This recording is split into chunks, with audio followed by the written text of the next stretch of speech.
Shalom Bapak Ibu yang dikasihi Tuhan Yesus Kristus. Kita berjumpa lagi dalam program Renew Everyday. Pada hari ini kita akan menampilkan Dr. Suhento Leo sebagai pembicara dengan tema mengapa Alkitab kita adalah firman Tuhan. Waktu dan tempat. Silakan Pak Dr. Suhento Leo. Ya, jadi selamat pagi Pak Gunadi. Pagi Pak Dr. Suhento Leo. Ini kita menyinggung hal yang sangat-sangat penting. Ini super penting. Dari segala macam doktrin, dari segala macam topik, ini adalah yang terpenting. Mengapa? Ya karena kalau semua doktrin, semua topik yang dibahas di dalam kekristenan, itu semuanya akan didasarkan pada Alkitab. Nah, bayangkan kalau Alkitab bukan firman Tuhan, betapa bodohnya orang Kristen berarti. Betapa celakanya. Gitu. Bukannya akan masuk surga, malah bisa masuk neraka. Gitu. Karena kita mendasarkan pengajaran kita pada sesuatu yang bukan firman Allah. Begitu. Nah, oleh sebab itulah, maka kita mulai yang pertama ini adalah bagaimana orang Kristen percaya Alkitab. Bukan salah satu firman Tuhan, tapi satu-satunya firman Tuhan. Ini penting. Sebab apa? Kalau Alkitab salah satu firman Tuhan, nah berarti Alkitab bukan satu-satunya kebenaran. Artinya ada banyak kebenaran yang lain, Alkitab salah satunya. Tetapi tidak demikian. Yang benar adalah Alkitab satu-satunya firman Tuhan. Satu-satunya kebenaran. Satu-satunya dasar iman. Satu-satunya petunjuk jalan menuju ke sorga. Nah, ini yang harus difahami. Jadi Bapak Ibu yang saya kasih dalam Tuhan, sebenarnya ada banyak alasan untuk kita percaya Alkitab adalah satu-satunya firman Tuhan. Tetapi hari ini, berhubungan dengan waktu dan supaya ringkas, saya akan sampaikan 3 alasan. 3 alasan mengapa kita percaya Alkitab firman Tuhan. 3 alasan. Yang pertama adalah bahwa Alkitab tidak ada kesalahan. Tidak ada kesalahan. Bukan hanya tidak ada kesalahan dalam kata atau kalimat, bahkan tidak ada kesalahan dalam hurufnya, tentu di bahasa aslinya. Nah, kita percaya bahasa asli Alkitab adalah Perjanjian Lama, disimpan dalam Masoretic Text, bahasa Ibrani. Sedangkan Perjanjian Baru disimpan atau Tuhan jaga di Textus Receptus, Perjanjian Baru, bahasa Yunani. Nah, Alkitab yang bahasa asli ini, Masoretic Text dan Textus Receptus, tidak ada salah. Tidak ada salah.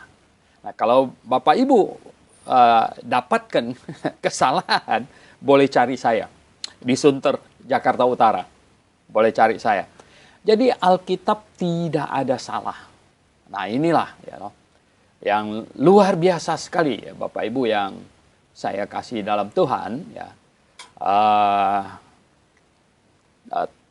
Di dalam Alkitab bukan hanya tidak salah, tetapi di dalam Alkitab menyatakan berbagai hal yang bersifat saintifik pun tidak ada salah. Ya, pun tidak ada salah. Ya, Bapak Ibu yang saya kasih dalam Tuhan, misalnya apa? Misalnya, sebelum Galileo, dunia bahkan gereja saat itu mempercaya bahwa dunia yang kita tinggal di dalamnya ini datar gitu. Tetapi kita bisa cek di dalam Alkitab. Ya, kita bisa cek di dalam Alkitab, yaitu ya di dalam kitab Yesaya misalnya. Yesaya 40 di ayat yang ke-22. Dia yang bertahta di atas bulatan bumi. Dia yang bertata di atas bulatan bumi. Yesaya sudah menyatakan bahwa bumi ini bulat. Dari mana Yesaya tahu? Bapak Ibu yang saya kasih dalam Tuhan Yesus Kristus, perlu diketahui bahwa Yesaya menulis kitab Yesaya ini 700 tahun sebelum Masehi. Jadi 700 tahun sebelum Masehi, sampai Galileo membuat pernyataan bahwa bumi ini bulat, setelah manusia menemukan teropong dan bisa melihat semua planet yang lain semuanya bulat, dan di bumi ini pasti bulat, itu lebih dari 2000 tahun. Lebih dari 2000 tahun. Jadi Bapak Ibu yang saya kasih dalam Tuhan Yesus, lebih dari 2000 tahun Alkitab sudah menuliskan bahwa ini bumi bulat. Dan kemudian baru secara saintifik membuktikan bahwa bumi ini benar-benar bulat. Begitu. Nah Bapak Ibu yang saya kasih dalam Tuhan Yesus Kristus, ada satu hal lagi sebenarnya yang seringkali ya, orang kurang memperhatikan, miss gitu, saya berkata, yaitu masalah septic tank. Ini mungkin kelihatannya agak konyol septic tank. Tetapi Bapak Ibu tahu tidak, sejak kapan manusia tahu bahwa kita perlu septic tank untuk membuang kita punya kotoran gitu. Nah Bapak Ibu yang saya kasih dalam Tuhan Yesus Kristus, sampai dengan Perang Dunia Kedua, manusia masih belum tahu bahwa septic tank itu sangat perlu. Ya, di Jazirah Arab di sana, di daerah Timur Tengah, pasukan Inggris dengan pasukan Jerman pernah berhadapan dengan sangat hebat sekali di sana. Dan kemudian ya tentara Jerman yang sebenarnya lebih canggih dan lebih banyak berhasil dikalahkan oleh Inggris. Nah setelah lewat lama, akhirnya ditelusuri, dianalisa, mengapa tentara Jerman kok bisa kalah padahal lebih canggih persenjataannya, pasukannya semuanya. Akhirnya dianalisa punya analisa, ternyata nih Pak Gun ya, ternyata itu berkat Jenderal Inggris yang orangnya sangat bersih. Jadi begini, pasukannya, kalau pasukan yang Jerman itu ya mereka buang air besar sana sini, akhirnya di camp mereka kan akhirnya timbul banyak penyakit, muntaber dan lain sebagainya. Sementara di pasukan Inggris, karena Jermannya, kalau jenderalnya sangat bersih orangnya, dia tidak mengizinkan dia punya pasukan sembarangan buang air besar. Dia ambil kotak sabun, ya, kemudian dia bolongin papan yang di bagian tengah. Dia bilang kalau kalian semua kalau mau ini buang air besar, mesti duduk di sini. Dan habis itu kemudian ditutup pakai karung goni. Nah, akhirnya tentara Inggris sehat-sehat gitu. Ya, sementara tentara Jerman sakit-sakitan.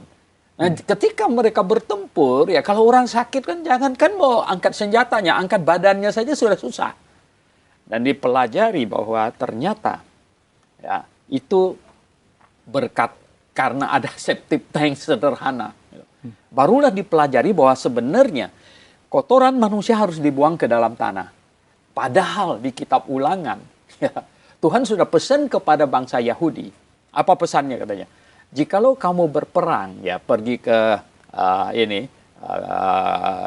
belantara berperang. Yang tidak boleh dilupakan itu adalah bawa sekop kecil. Jadi ketika kamu jongkok katanya buang hajat, maka kamu harus gali lubang, ya. Kemudian itu kamu buang di situ dan ditutup lagi.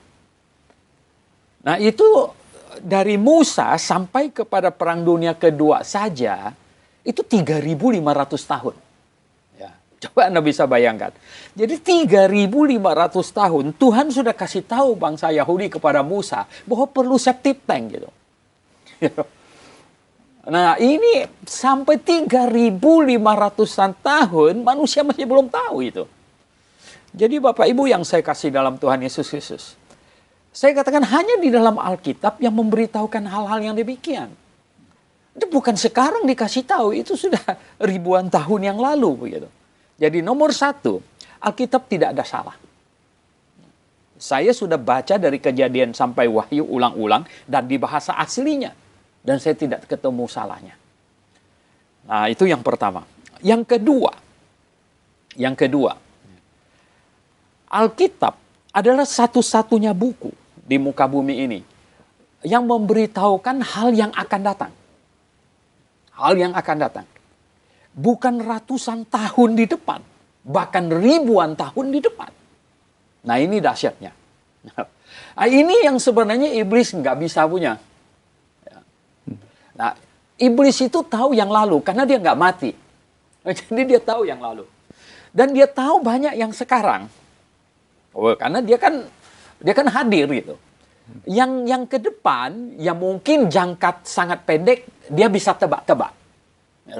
Misalnya 3 hari lagi ada keributan. Iblis bisa tebak. Kenapa? Ya karena dia tahu itu orang-orang yang mau bikin ribut sedang rapat kok. Jadi dia bisa tebak sebenarnya. Tapi iblis tidak bisa kasih tahu 100 tahun kemudian akan jadi apa. Apalagi ribuan tahun. Nah, ini yang Alkitab isinya kasih tahu kita. Ya, Alkitab ini adalah kitab nubuatan. Jadi Alkitab memberitahukan kepada kita ya tentang hal-hal yang di depan. Hebat sekali. Ya, ketika Raja Kores ya, memerintah dan setelah 70 tahun itu bangsa Yahudi dibuang di Babylon dan sudah saatnya pulang. Di dalam kitab Yesaya dituliskan Raja Kores lah yang akan memulangkan orang Yahudi. 100 tahun sebelum peristiwa itu. 100 tahun. Nah, jadi Bapak Ibu yang saya kasih dalam Tuhan Yesus Kristus, bukan cuman itu, ada banyak sekali. Nah, kalau kita pelajari kitab Daniel, penuh berisikan hal-hal yang jauh di depan. Ribuan tahun di depan. Bayangkan, ya, di dalam kitab Daniel, Tuhan kasih tahu Nebukadnezar, kasih tahu Daniel, tentang 4 kerajaan di depan dia. Bahkan sampai yang terakhir. Karena melalui patung yang dilihat oleh oleh Nebukadnezar dalam mimpinya, yang kepala itu adalah emas, itu kerajaan Babylon katanya. Terus dadanya perak, itu kerajaan Media Persia. Masih belum muncul, tapi dikasih tahu akan muncul. Dan kemudian katanya patung itu, dia punya perut dari tembaga, itu kerajaan ketiga.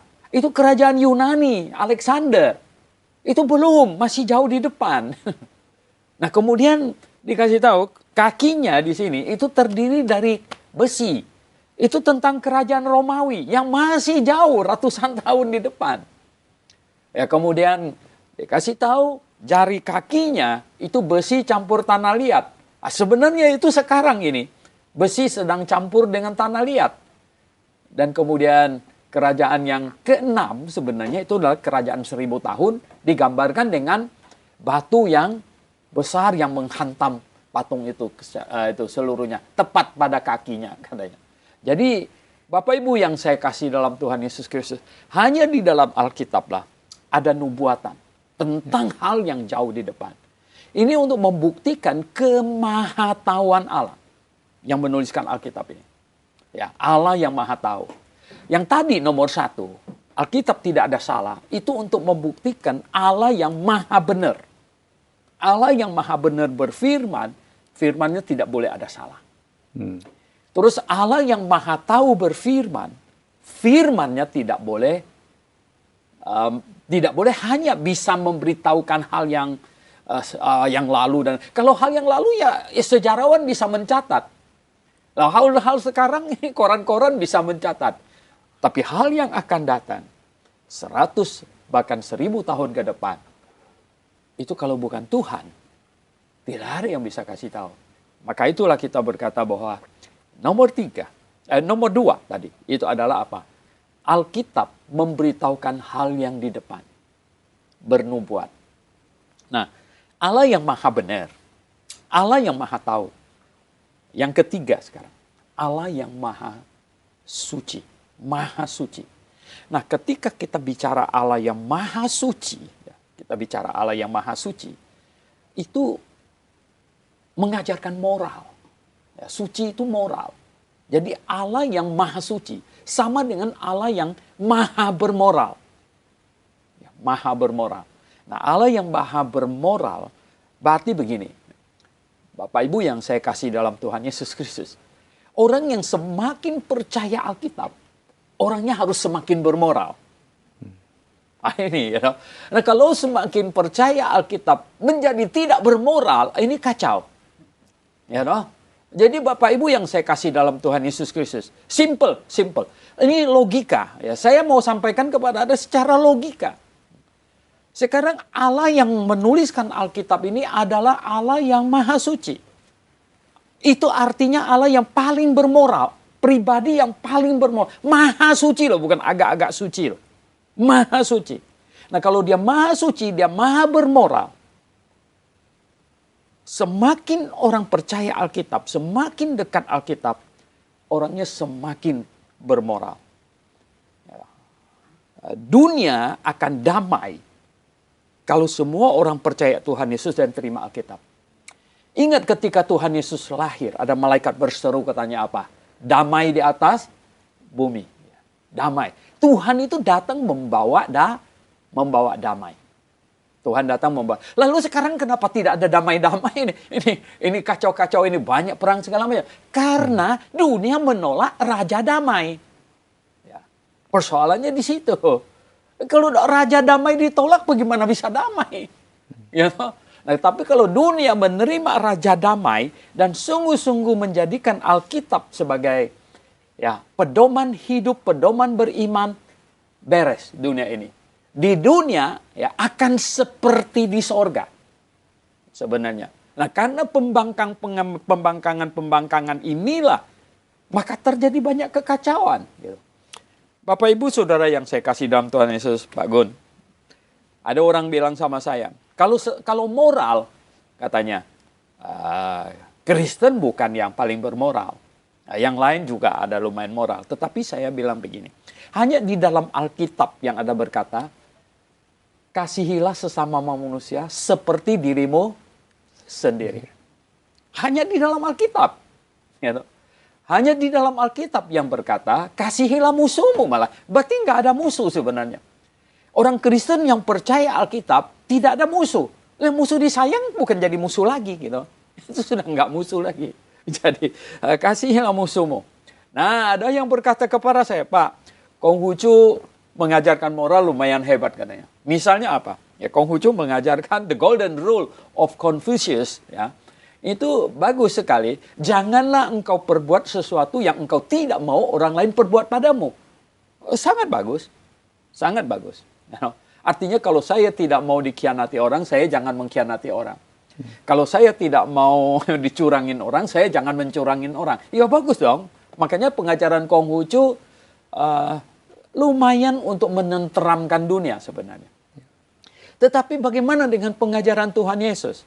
Kalau tidak lebih baik, kok bisa tidak lebih bagus dari Konghucu misalnya? Oh nonsense. Ya.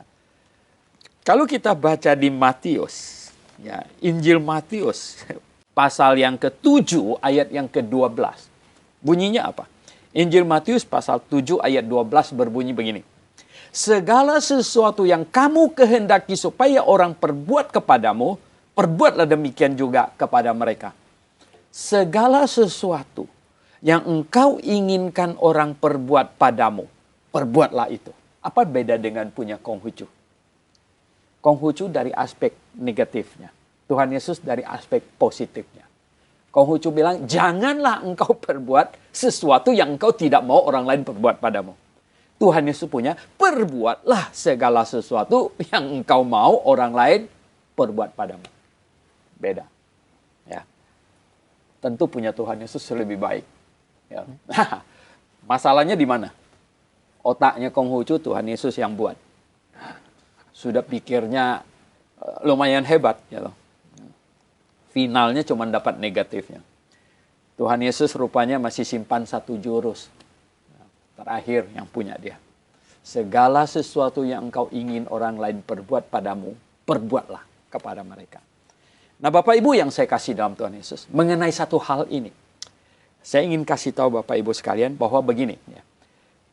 Seringkali orang memakai apa yang tercatat di kitab Perjanjian Lama untuk memonjokkan orang Kristen. Padahal itu beda.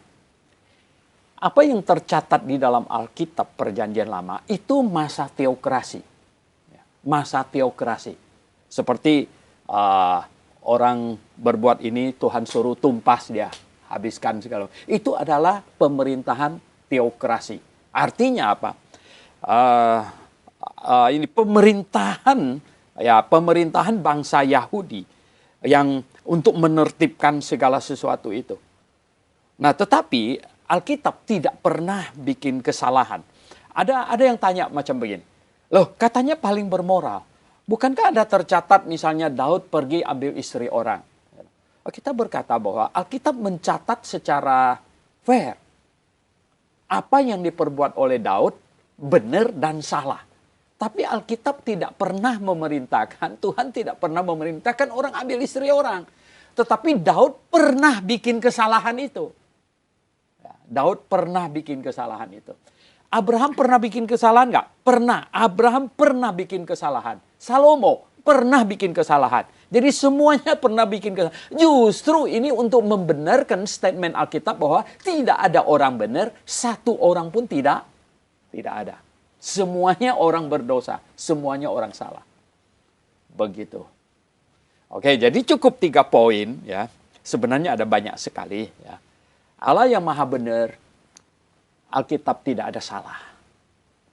Allah yang maha tahu, hanya Alkitab yang kasih tahu hal-hal yang jauh di depan. Dan Allah yang maha suci, mengajarkan moral tertinggi. Alkitablah pengajar moral yang tertinggi. Oke, silakan. Baik, Mbak Dr. Suhento Leo. Sekarang ada pertanyaan ya. Tadi Bapak telah menjelaskan bahwa Allah maha benar dengan membuktikan di kitab Yesaya bahwa bumi sudah bulat. Padahal waktu itu belum ada yang tahu, bahkan Galileo setelah berapa ratus tahun kemudian, 1400 tahun baru bisa dibuktikan. Berarti Alkitab mendahului Allah maha benar. Yang kedua adalah Allah maha tahu, memprediksi kejadian ratusan tahun, ribuan tahun yang akan datang, sudah bisa tahu. Betul. Luar biasa. Yang ketiga adalah Allah maha suci. Betul. Sehingga kalau Allah maha suci artinya beretika dan moral yang tinggi. Betul. Nah, bagi orang-orang yang percaya kepada Allah, memiliki moral dan hati yang suci, yang kudus. Tapi kenyataannya mengapa ada beberapa bagian orang yang sudah terima Allah jatuh lagi, itu disebabkan oleh apa tuh Pak kira-kira? Ya itulah sejak kejatuhan manusia pertama Adam dan Hawa, jadi manusia memiliki keinginan daging, keinginan daging yang cenderung untuk memuaskan keinginan daging kita. Nah inilah yang menarik manusia untuk melakukan dosa. Misalnya keinginan daging itu keinginan seks ya. Keinginan seks. Mengapa orang curi? Karena mencuri untuk keinginan tubuhnya, badannya. Mengapa orang berzina? Karena keinginan seksnya. Nah, oleh sebab itu ya keinginan daging ini menarik manusia. Nah, ketika seseorang diselamatkan ya, sebenarnya ketika seseorang diselamatkan, ada Roh Kudus masuk ke dalam hatinya, ya, tetapi kita masih belum meninggalkan daging. Nah, ini persoalannya di sini. Roh Kudus masuk ke dalam hati, orangnya berubah, hidup baru, ya, dilahirkan kembali. Tetapi kita belum meninggalkan daging. Nah, jikalau kita meninggalkan daging, kita masuk surga, maka semua keinginan daging selesai. Keinginan daging selesai. Nah itulah sebabnya di surga tidak ada seks lagi. Ya. Di surga nggak ada seks lagi. Seks itu keinginan daging. Ya. Keinginan daging. Jadi di surga kenapa? Kenikmatan surgawi itu jauh-jauh lebih hebat dari kenikmatan seks. Kenikmatan seks itu insentif untuk makhluk di muka bumi ini regenerasi, ya, berkembang biak. Itu insentif. Jadi ketika kita masuk surga, ya, tidak ada lagi keinginan seks. Jadi nggak ada lagi berzina di surga. Dan tidak ada lagi mau curi untuk apa, mau simpan di mana, mau pakai apa. Ya, tidak ada lagi. Ya, Lah kita mau ambil barang orang, kita nggak perlu makan, gimana? Jadi di sorga tidak ada keinginan daging lagi gitu. Nah di dunia ini kita masih ada keinginan daging. Nah, ini yang bisa menyebabkan orang jatuh. Oleh sebab itulah di dalam Alkitab Rasul Paulus berkata, jangan mengikuti keinginan daging, tetapi ikutilah keinginan roh. Wah, jadi setiap orang Kristen lahir baru itu ada dua tarikan. Ya. Keinginan roh karena ada Roh Kudus tinggal di dalam hati kita. Keinginan daging karena daging kita ini belum finish, masih dia gantung-gantungin kita begitu. Jangan mengikuti keinginan daging. Nah, bagaimana caranya supaya keinginan roh itu bisa konstan, ya, sehingga terus-menerus bahkan meningkat terus menjadi serupa seperti Kristus? Indikatornya apa? Parameternya apa? Ya. Nah, pertama-tama kan orang itu harus sungguh-sungguh lahir baru. Ya, baru betul-betul ada Roh Kudus tinggal di dalam hatinya. Ya. Jadi ada keinginan roh yang kuat, yang mendesak. Nah, supaya Roh Kudus bekerja baik di dalam kita dan kita menang terus. Jadi setiap orang harus mempunyai keinginan ketetapan hati yang baik. Kalau kita baca dalam kitab Daniel, pada zaman dia itu masih ibadah simbolik yang melarang makan makanan haram dan lain-lain sebagainya. Ya. Kita baca di kitab Daniel pasal yang paling awal, Daniel dan ketiga temannya itu mengambil ketetapan hati ya, untuk tidak menajiskan dirinya. Jadi ada keinginan orang itu. Ya, nomor satu lahir baru. Ya. Ya loh. Nomor dua harus ada keinginan orang itu. Ya, keinginan orang itu untuk mengikuti keinginan roh. Jadi ada keinginan, kemudian ada ini ketekatan. Ketekatan. Mengikuti keinginan roh. Betul. Yang hidup dalam kekudusan. Ya, bayangkan coba. Daniel setelah diambil ketetapan itu, apa tidak ada godaan makanan yang enak-enak yang Nebukadnezar, betul nggak? Wah, itu pasti sayur mayur terus dia makan. Iya, jadi dia tuh mengekang dirinya sedemikian rupa ya, mengambil satu ketetapan hati dan tekad itu nggak enak gitu. Tetapi sikap dia tuh justru menyenangkan Tuhan dan dia mengikuti keinginan Tuhan. Ya, itu next yang kedua ya. Sekarang yang ketiga seterusnya. Apalagi ditingkatkan? Ya, yang ketiga ya, kita harus mendekatkan diri kepada Tuhan. Firman-Nya sebenarnya, firman-Nya. Orang yang mau mengikuti keinginan roh, begini, Alkitab ini adalah ditulis oleh Roh Kudus. Sedangkan di dalam hati kita ada Roh Kudus gitu. Jadi Roh Kudus di dalam hati kita pasti sangat senang dengan apa yang dituliskannya. Ini yang disebut akal budi. Betul, jadi kita punya Alkitab. Pikiran, kita harus belajar Alkitab, ya senang. Ya. Sekarang ini kekristenan denominasinya begitu banyak. Ya. Nah, yang Tuhan mau dari setiap orang Kristen itu apa? Akal sehat kita tetap terpelihara dengan baik. Kita syukurkan Tuhan berikan kita akal sehat. Dan yang kemudian firman Tuhan. Ini Alkitab ini harus kita pelajari. Dan kalau ada perbedaan, wow. Ya, yang satu omong ini, yang satu omong itu, bagaimana? Nah, ini kita harus betul-betul berusaha untuk mencermati. Sebenarnya tidak sulit-sulit ya. Mana lebih benar? A sama B mana lebih benar gitu.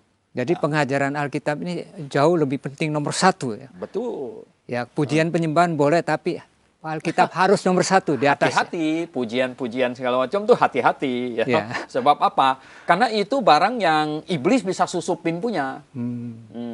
Nah, bahkan Alkitab pun iblis masuk. Ya. Kita baca, iblis kutip-kutip ayat Alkitab juga toh. Ya, maka itulah Tuhan kasih kita akal budi, ya akal sehat supaya kita ya, setiap pengajaran yang kita temukan itu kita harus memilah-milah begitu. Jadi setelah kita belajar Alkitab, kita mengerti langkah keempat ini bagaimana pelayanan kita supaya menjadi garam dan terang dunia supaya maksimal.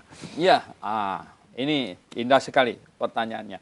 Berarti begini, nomor satu kita lahir baru, ya loh. Nomor dua kita ikutin keinginan roh. Ya, ke arah mana, ya loh. Nomor tiga, ini Alkitab firman-Nya kita pelajari, pelajari. Kemudian kita mau berbuah. Ya. Kita mau supaya bisa menghasilkan buah. Nah, menghasilkan buah ini kesaksian ya. Kesaksian itu sebenarnya ada dua yang penting. Ya. Kesaksian itu ada dua. Kesaksian itu ada satu, kesaksian yang bersifat doktrinal ya. Itu adalah menceritakan kebenaran kesimpulan Alkitab. Kesaksian doktrinal. Yang kedua, kesaksian dari ini kehidupan kita sehari-hari. Ya, pribadi sehari-hari. Betul, pribadi ya. Nah, kesaksian yang Tuhan sangat indah itu adalah satu, pemahaman kita akan kebenarannya. Nah, ini yang banyak Ya, sering diselewengkan, salah pemahaman tafsir kita ya. akan kebenarannya. Ya, seberapa kita faham itu. Kalau Anda tidak faham kebenaran, Anda tidak bisa bersaksi menceritakan kepada orang. Ya. Ya, apalagi umat agama lain segala macam. Lah kamu sendiri berlepotan, bagaimana mau ceritakannya sama orang lain? Betul. Saya dapatkan banyak orang Kristen tidak berani bersaksi karena sebenarnya dia tidak begitu mengerti. Ya. Dia takut ditanya-tanya, malah dia mati kutu sendiri gitu. Waduh, gimana ini? Makanya dia tidak berani begitu. Ya.